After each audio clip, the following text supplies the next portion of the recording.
Remix by DJ Rakesh बढ़िया। इस सावन के पावन महीने में प्रेमी परिवार की तरफ से आपका हार्दिक स्वागत। डीजे राकेश बाबू हाजी।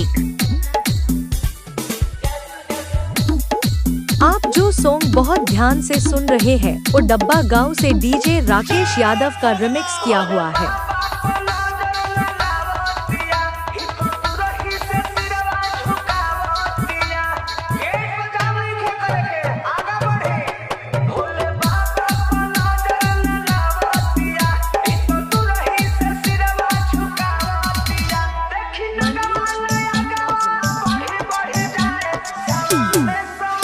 डीजे राकेश बाबू हाजी।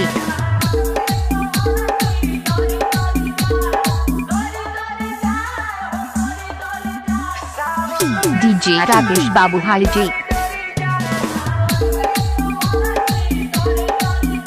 अगर हमारे सॉन्ग पसंद है तो सब्सक्राइब करें राकेश यादव P4।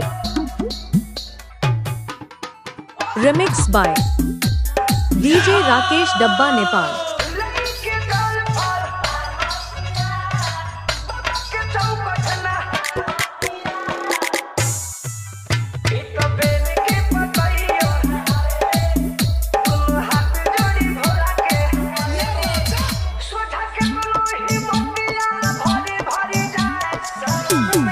डीजे राकेश बाबू हाजी।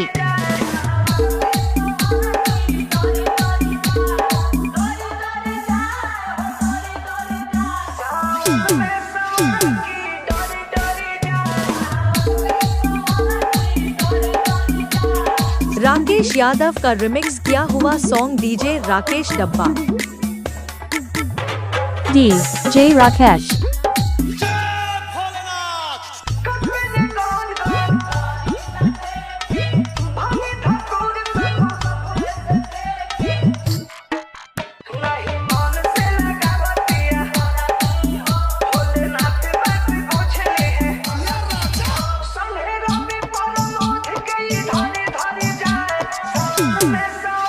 डीजे राकेश बाबू हाजी।